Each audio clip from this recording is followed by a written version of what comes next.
Well, anyway, it was great meeting you, and thank you for being on our show here. We love it. Well, thank you, All Captain. right. He said, thank you, Captain. Okay, so now we are live, and I'm really honored to have Mr. Ric O'Barry joining us today from the Dolphin Project, and he has got such an incredible story. Most of you joining us probably know the story already, but this is the man who really has changed the world of dolphins, particularly when it comes to their lives in captivity, saving them from going into captivity, taking them out of captivity, and he has really laid his life down to that mission. So he certainly qualifies as the grand finale in this series on how people have changed the world of dolphins and whales. So Ric, thank you so much for being here today. Really honored to have you. And I know you're joining us from another time zone, another country. How long have you lived there now? Oh, I've been here. I've been coming back and forth for 20 years, I think. I've been married to a Danish woman for 20 years. And so, but I've been living here full time now. I'm a Danish resident for the last 3 years. Gotcha. Now, you told me before we started the call you had not ever been to Dana Point, the dolphin and whale watching capital of the world, and now the recipient of the America's First Whale Heritage Site designation. But we would love to have you as our guest, and you got to chat with Captain Dave before the call started. But Dave and I discussed this before, and we've had the Dolphin Project team here in Los Angeles come out with us before as a fundraiser, and we want to offer the boat again to do another fundraiser. It's a great way for your people to get together and meet, and it's safe during COVID because we're outside, and we've been open and operating since May 1st of 2020, and so far no one's gotten sick and everyone's getting healthier, I think, by being outside. So we would love to do that. So we'll coordinate with Tracy and Lincoln on this end and get your folks out there and do some fundraising for you, because you guys have certainly. I'll join you this summer. Maybe Lincoln and I will come out, and I would love to. Yeah, I love doing. You would come? I would love to. Yeah, next time I'm in. Okay. Well, we'll coordinate with your schedule, whatever it takes. In the summer, we see what I have behind me. We see the blue whales. We also see fin whales, minke whales, humpback whales throughout the summer. Right now is the gray whale migration. And the reason we're having this right now is because this is the 50th anniversary of the world's first whale festival here in Dana Point. And we've been having it every year. So this is the 50th time we've done a whale festival, bringing people to come out and see the gray whales in the wild where they belong, instead of in what you have called amusement parks. And so I do think that term is a tough term. It's hard for people to hear, but it is certainly resonates. So thank you for the work that you're doing. So for those who don't know, if there's anyone here who somehow has missed your story, you started off before you got to Flipper. I want to hear the before story, because I have a theory. Yep. What brought you to the Flipper show? I went to work at the Miami Seaquarium when I got out of the Navy as a diver. It wasn't about dolphins, it was about diving. I had been diving in the Mediterranean in the 50s when it was spectacular and uncrowded and unpolluted. And it's still beautiful, don't get me wrong, but 1950s, diving off of Marseille and Saint-Tropez and those places. Monaco was a very small town, and I was on a destroyer, and we would anchor there. Crystal clear water, and so it was diving. That's my roots. And I went to the Miami Seaquarium on leave, and it was just as a visitor. Yeah, with my family. It was Christmas, and I can't remember. It was probably 1955, and I remember. It was only the third dolphinarium in the world. It wasn't a Wow. multi-billion-dollar industry. And I clearly remember standing at that window, big glass window, and peering into this underwater scene, which was kind of surreal. It was completely packed full of sea creatures, 12-foot sawfish sliding along the bottom, 500-pound grouper and rays and sharks, and I could see this guy walking in slow motion on the bottom of the tank with a Miller Dunn helmet on, a spun copper helmet and a canvas suit, and he had a basket full of fish. He was passing the fish out, and it was kind of like in slow motion. It was so surreal, bubbles streaming to the surface, you know, and sunlight coming through the water. It was, I said, when I get out of the Navy, I'm going to come back here and get that guy's job. And 5 years later, I did. And that's how I started. And you sort of just become a dolphin trainer back in those days. Right. And that's how it started for me. Was that the first time that you remember having an encounter with dolphins or whales? I mean, you were a diver in the Navy, so you were in the water before. Had you ever encountered dolphins or whales in the wild? I grew up on South Miami Beach, right on First Street there, and right next to the beach, literally growing up on the beach. And in those days, in the 40s, this was the 40s, you could look down South Beach, and the Second World War was going on, and there were no people there. It was like, you know, kind of deserted back then. And you could see dolphins. Yeah, I remember seeing dolphins right off of the beach almost every day. And I remember standing there holding my mother's hand. I couldn't have been more than, I don't know, 3 feet tall. And she was telling me about how dolphins saved the lives of some airmen who were shot down out of the sky during the war and were pushed ashore to a deserted island, and they sat out the war on it. And it's stuck in my mind that Wow. dolphins saving the life of a human. I never, even to this day, I never heard of a wild animal coming out of the jungle and saving the life of a human. Right. That is altruism. So that's special. And, Yes.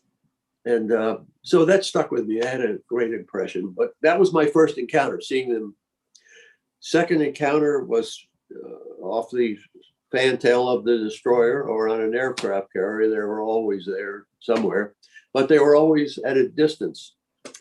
The first time I got real close to them was when I had my nose pressed to that glass and they were gliding through at the Miami Seaquarium in 1855. And then I became that guy in the tank, walking around with that helmet on, actually feeding them. Capturing them, actually. We had a capture boat. And that was actually the first job I had, was on the capture boat. The first day at work, I was assigned as a diver on the capture boat. And we were capturing dolphins the very first day in Biscayne Bay. Wow. Selling them to various parks, which were just starting to open up in different parts of the world. Again, this was only the third place in the world that had dolphins.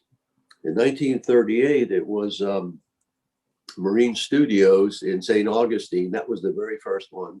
And then in California at Palos Verdes Marineland opened up. I remember that place, yeah. And then the Miami Seaquarium opened up. And that's where I never made the connection before between, I knew what you did. I didn't know you were about your previous, pre-Miami Seaquarium experience, but I never really made the connection between the fact that you're actually an ambassador from within the industry in a very powerful way, because you've made your living off of the capture of these wild dolphins, and you've made your living training them in captivity.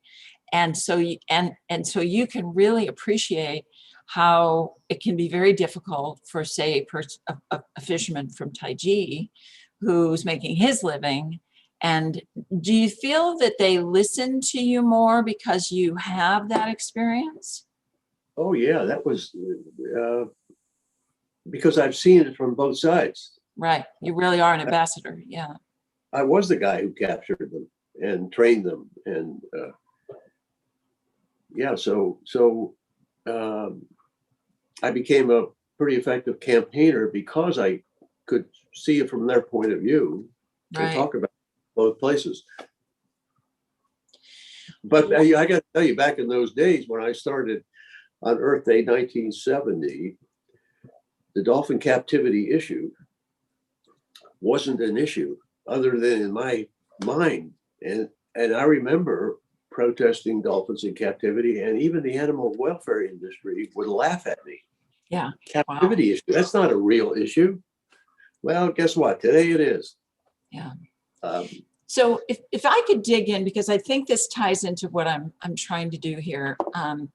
So many people are at home, maybe watching this, or someday they'll watch it, and they're thinking, you know, I get Rick. I mean, Rick, look at Rick, you know, he's Rick. He can do anything. And so that's easy for you to say, but let's dial it back. There was a point in time in which you were working, your paycheck was getting written by people who were capturing wild dolphin. They were making money off of the showing of them, the training of them. And then you got this great opportunity to work on the Flipper show where, you know, I mean, can you imagine how easy, I can imagine I would have been thrilled. I remember the Flipper show from when I was a little kid, and it was, you know, the first time I ever saw a dolphin. I mean, that was like, you know, before I went over to the Boston Aquarium, which at the time I don't even think had a dolphin. Now that I think about it, I don't remember the first time I saw them in captivity. But to see Flipper, and Flipper was so wonderful. And, you know, I spent the next 10 years thinking I wanted to be, you know, an oceanographer and devote my life to studying these animals. But you were already there. And now you're able to take dolphins to the world, if you will, and let them know how amazing they are. And then suddenly you have a moment, there's a shift. And so to the person who's at home, and maybe they're not making their money from that already, they're making their money from something else, but you had a shifting moment. When was that? What happened?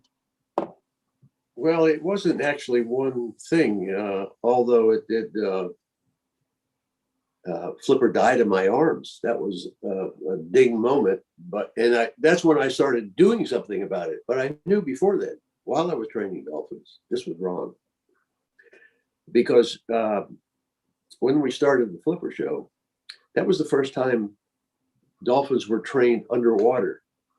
Before that, you would pay $5 and go into the Seaquarium or Marineland or Marine Studios and sit in the bleachers, and the dolphins were performing on the surface of the water, jumping through hoops and doing silly tricks and so forth. But now we had to train them underwater for it because we were filming underwater. And this was the crew from the old Sea Hunt series, you might remember. Oh, yeah, I do. Yeah. So I spent so much time underwater. And when you get at eye level with them like that, it's very different than training them on the surface of the water, and you're looking down at them and looking up at you. You are at eye level. And then I was literally living with them, because when we were filming, you remember the set was, there was a house there, and there was the dolphin Flipper came to the dock, and that was actually where I lived. So the film crew wasn't there very much. They would come from California and do a bunch of shows and leave, and I was there alone. Wow. And you get to really know them then. And I bet. I remember coming out to the dock, and with a long extension cord, I had a television set, so Flipper could watch Flipper at 7:30 on Friday night, Saturday, whatever it was, I can't remember. Wow. And I realized they're self-aware. Wow. And so, yeah, you get to know them in a way that you don't. You lived with them. I mean, you literally lived for 7 years. Yeah, With them. I lived like a hermit back there. I very seldom came out of the area, the huge, maybe 7 acres that was fenced off, and the public wasn't allowed back there. I had a house trailer back there, and then I had the house that the family lived in on the television show, but actually I lived in there, had an office in there. And so that was quite an experience living with them like that for 7 years. And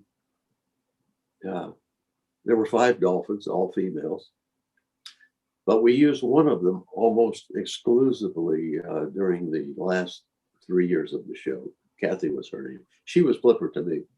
So she lived in that lake. It was a tide pool, if you will. The sea would come. We were right there at the edge of Biscayne Bay, and then there was a huge pipe that would allow the sea in and out. And of course, it was covered so the dolphins couldn't escape, and sharks and things couldn't come in. But that was my life. I lived with them like that for 7 years. Yeah. I was on the payroll a few years before it started and a few years after it was over with. And of course, the 4 years that it ran. So, yeah, I got to know them really well. And yeah. And So was it Kathy who died in your arms? that was Kathy. Yeah, that was just before Earth Day, 1970. And then what happened? That really turned me around. I got so angry that I was going to free them all, you know. And of course, most of them are in tanks. You can't free them. But I remembered a group of dolphins we had captured in Biscayne Bay, and we took them across the Gulf Stream to Bimini to the Lerner Marine Laboratory, which was really a phony kind of a nonprofit arm of Lerner dress shops. And it was, yeah, I remember them. yeah, so they had Lerner Marine Laboratory, and it was just a laboratory in name. It was really a write-off, I think, for the corporation. And we had brought, I think, 5 dolphins over there, and there was only one left. His name was Charlie Brown. And I tried to free him and ended up in jail. First time in my life I'm in jail. So had you stopped getting a paycheck by then, or what had curious? Yeah. I left the aquarium and sort of became a hermit in Coconut Grove. And then I got a call one day from Burton Clark, the manager, telling me that Kathy's very sick.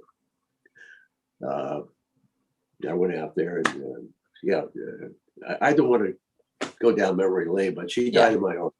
Yeah. And that was 50 years ago. And, you know, I never imagined I'd be doing this 50 years later. It was an act of passion. And I was just reaching out and, but when that happened, it got so much publicity in Life magazine. You know, so when people started calling me with their dolphin problems, you know, hey, there's a dolphin here in the Everglades in freshwater. Will you come and help us? And then another phone call, and then the years went by, and I've been doing that all over the planet. And then it was a fax machine.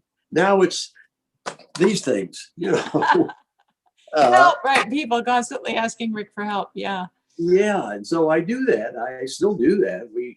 I've got a call from somebody in Norway recently, or it's a year or two, or I guess it's been beluga whale Valdemir is in trouble. A Russian military dolphin, possibly. Sometimes you can't do anything about it. That's the frustrating thing. Sometimes, like the Norwegian government won't get involved. It's the largest whaling nation in the world. We're trying to save this one whale, and they don't care about that whale. They killed hundreds of them, thousands, a couple thousand of them. Right. So that's very frustrating. But you know, you show up and see what you can do, and I'm still doing that. Yeah, it's called the Dolphin Project. That's what we do. We show up. And that's how I got involved in Taiji, Japan. Somebody was Paul Watson, called me. Hey, will you help us out? Okay. That was like 20 years ago. I'm still stuck there. Right. But of course, we have a crew now of Japanese people. It's not our crew. They're on their own, and we're supporting them. But I have a slide here I'm going to show. I don't know if you can see it on your screen, but it says Ric O'Barry would love to be at home watering his bamboo and playing with his 5-year-old daughter, who I think is 15 now, but he spends most of his time with people who hate him. The reluctant warrior. And that sort of dovetails with what you're saying. But you do what you do. You keep doing it. Yeah, I don't want to do it. It's not like I'm making a career out of this. I would like to actually do something else, but I'm stuck here. I'm just stuck in this place. And as long as we're being effective, I'm going to keep doing it. Sure, sure. Well, let's go back real quick to the Cove, because I had a great time chatting with Louis Sohoyas, who directed the Cove.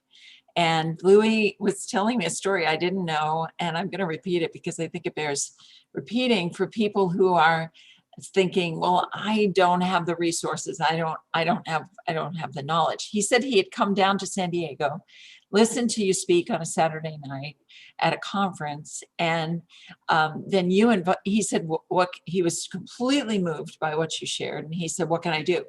And he was a photographer, a very successful photographer, Yeah. Nat Geo.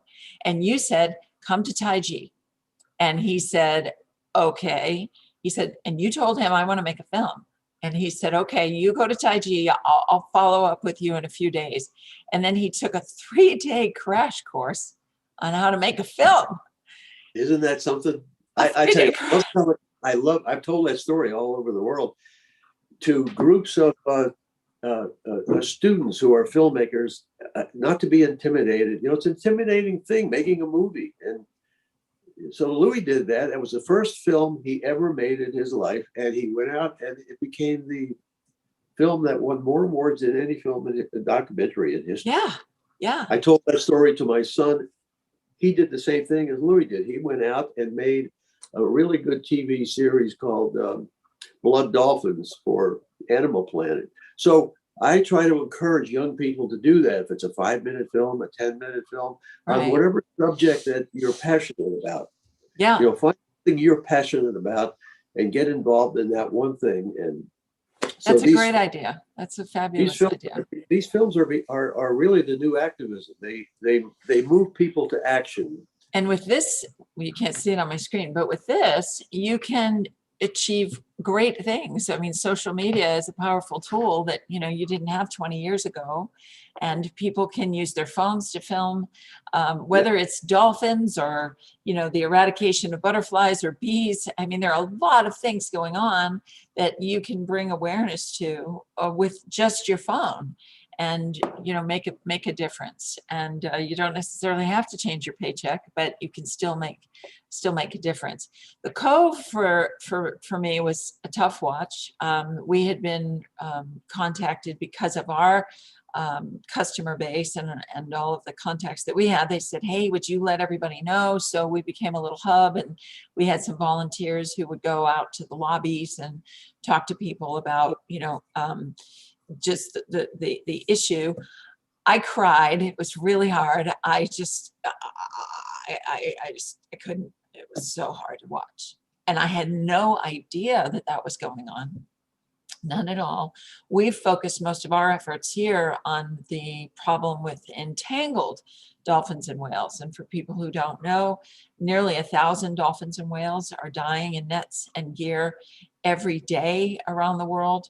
So it's a huge issue. And Davis really spent all of his focused time aside from the business and letting people know that, trying to find solutions and disentangling whales that go by Dana Point. He started Dana Point's first whale disentanglement team, but also coming up with systems for men and women who are just trying to make a living catching fish. And but there are safer ways to do it that don't put the dolphins and whales at risk.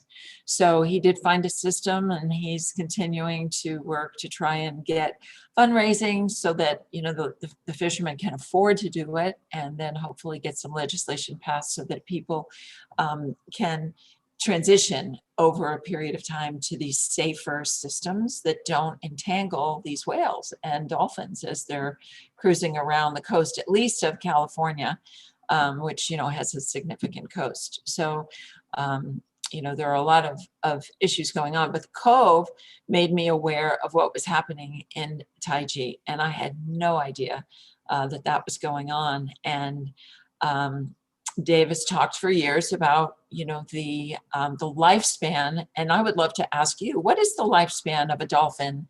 I know what it is in the wild. We think it's 60 years, could be more, but the studies are limited by time. So 60 years in the wild. What is the lifespan, the average lifespan of dolphins in captivity? Well, I don't know. I tell you, I don't pay any attention to the numbers. It really isn't about the quantity of life. It's about the quality of life, right? Some live, some in captivity live a few days. I've captured so many dolphins when I was working for the Miami Seaquarium. They died before we got them ashore. Some die a few days later, some a week later, some a month later, some a year. Some of them live a long time. Very few live a long time, but they're not really living. Right. They're simply surviving. Living is doing stuff. Living is chasing fish, and so sometimes we're able to get them out of captivity and into natural seawater again, and there's a healing process, and we can give them their life back. Well, that's perfect timing, because I actually have I'm going to put it back up on the screen here. I have a video I'm going to share, if you don't mind, about your sanctuary project, because a lot of people are like, well, what are we going to do with them? They're there, they're not going to be able to make it out in the wild again. Maybe they were born in a park, and so they can't survive. And you actually have an answer. So let's bear with me, my little screen's not there. It is. Okay, so let me pull this back up and share. Okay, and there's your Dolphin Sanctuary project. And tell us a little bit about that, and then I've got the video. Well, this is in Bali, in the West Bali National Park. And it's the only dolphin sanctuary in the world that actually has dolphins in it. There are others on the drawing boards, but this is the only one that actually has dolphins that were rescued from Dolphin Amusement Park. In this particular case, these three came from a hotel, the Melka Hotel in Bali. And it was during the filming of Blood Dolphins, my son Lincoln and Femke Den Haas, who manages the project for us. She's Dutch, but actually she's really hardwired as an Indonesian. And all of the crew are Indonesians. They were there filming at the Melka Hotel, and it was really, really bad. It's one of the worst conditions I've seen for captive dolphins. And they vowed to do something about it. It took 10 years for them to create this sanctuary, to get the Indonesian government to partner with us and confiscate. We actually raided the Melka Hotel and took them out of there and built a floating sanctuary. Now that you're only seeing the surface of it. You're seeing 10% of it. 90% of that is underwater. So I'm going to try playing it. I'm not sure if the sound will. There we go. There you go. That's 50 feet deep.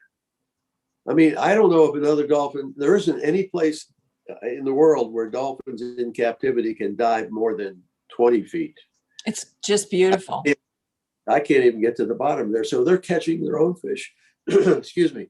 But once you take them out of a tank like that and put them into natural seawater, that's where the healing process begins. And they're starting to get their life back and remember who they were before they were captured. And they have gained a lot of weight.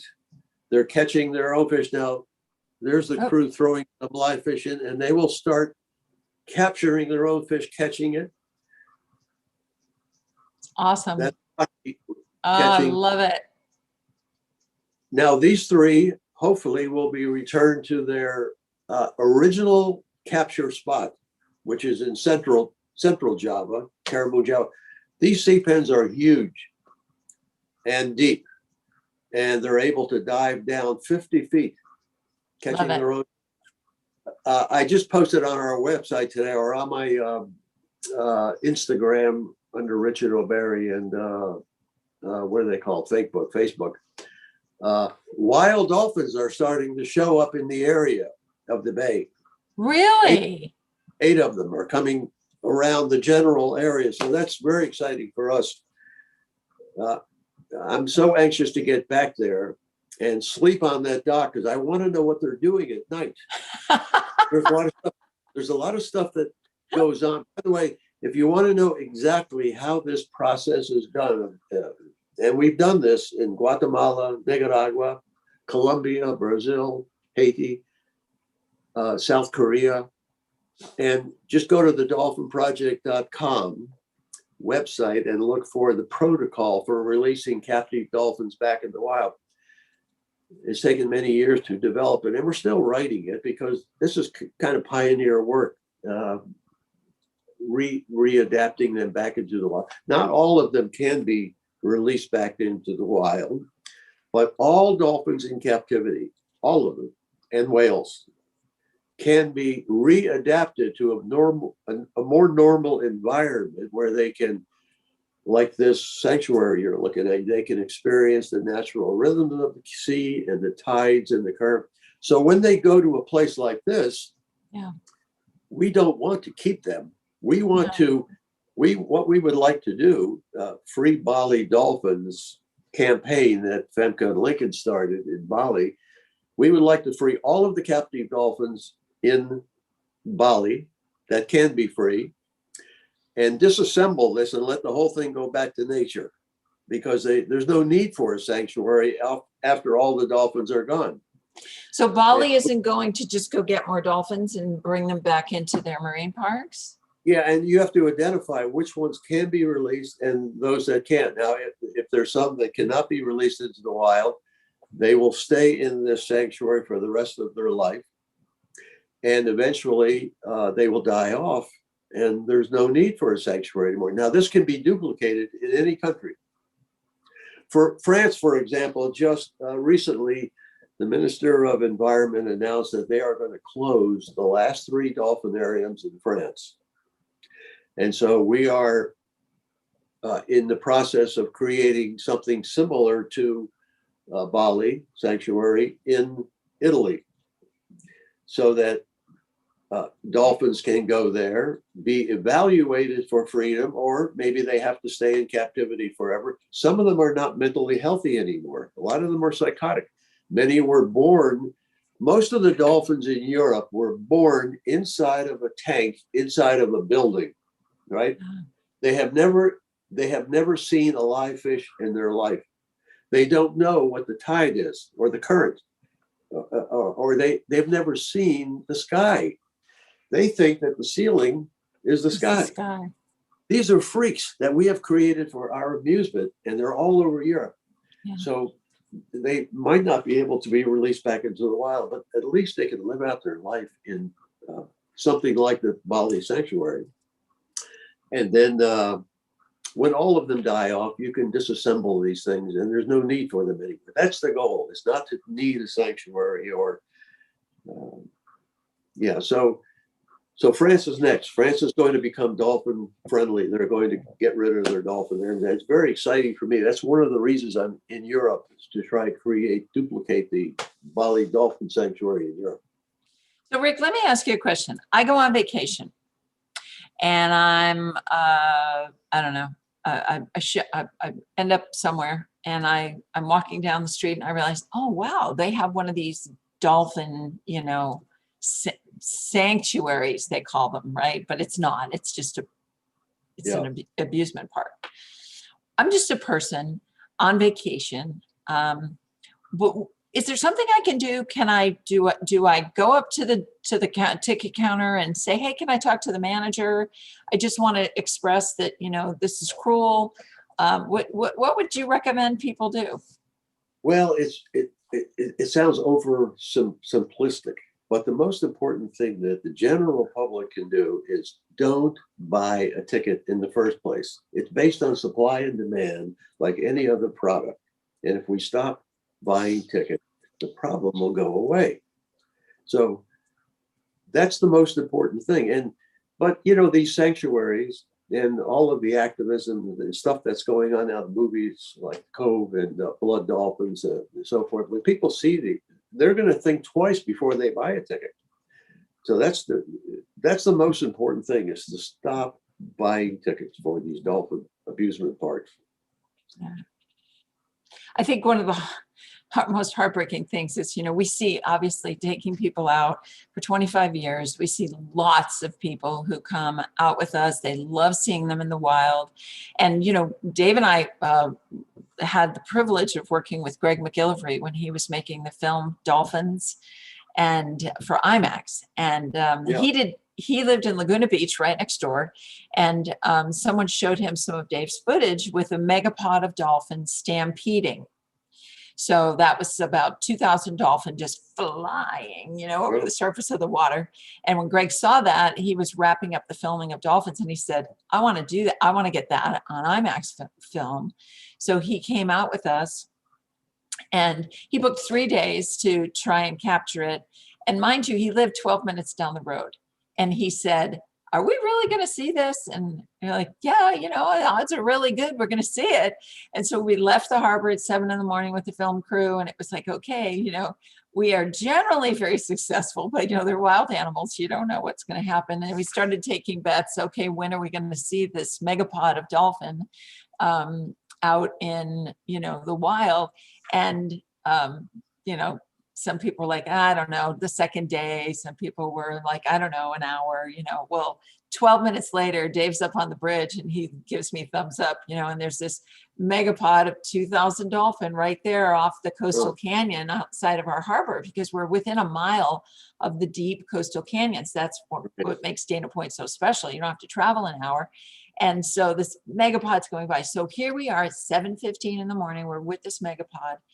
We traveled with that megapod for 8 hours filming, and they covered about 30 miles in just that 8-hour period.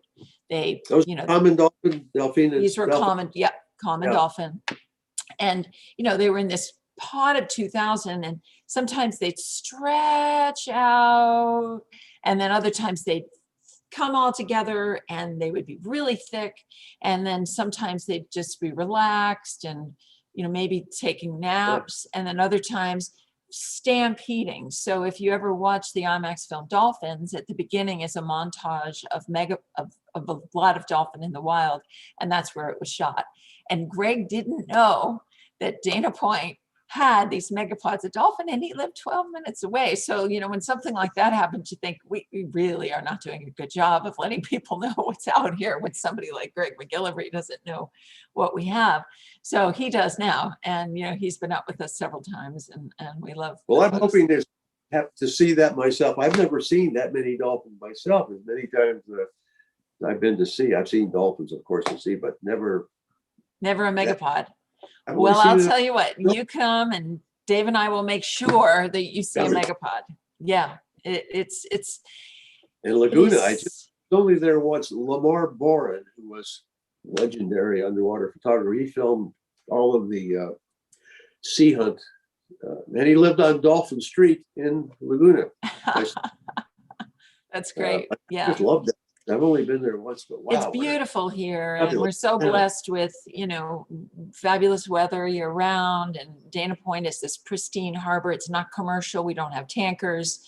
It's a beautiful, beautiful small town to come to. And then the whole town really embraces dolphins and whales. And we just did training a few days ago for the local boaters on how to successfully and safely watch and locate dolphins and whales. So, we want them to feel, we have a third of our coast is a marine reserve. We want our locals to really be cognizant of these animals and their behavior, so that they're they're going to watch them, safely without changing their behavior. So we try to do things like that, make a difference. But having you come, oh my goodness, we're gonna roll out the red carpet. We will roll out the red carpet. Yeah. And we'll make it a fundraiser and just have a lot of fun and get you out there. Well, Ric, this has just been a dream. A couple of days ago, I was with our crew, and one of our teammates, Stacy Fox, she said, "I'm so excited about this interview that you're doing with Ric." And she said, when I grew up, I wanted to be a dolphin trainer. And she said, then I saw the Cove. And she said, it was a really hard watch. I couldn't watch all of it, but she said, that moment, I changed my mind. And now she's with us. So we have you to thank that she's not in some kind of a captive program as a trainer, but we have you to thank that she's on our team, because she wouldn't be doing that otherwise. And she's a fabulous naturalist. She's very good. And she wants to be a captain and take people out to see them in the wild. And good for her. Yeah. Meeting her. Well, wonderful. I will tell her that Ric O'Barry says he's looking forward to meeting you. Thank you. Thank you so much. We will do everything we can to get the word out about Dolphin Project and your visit to us. Thank you. Thank you. Have a good night.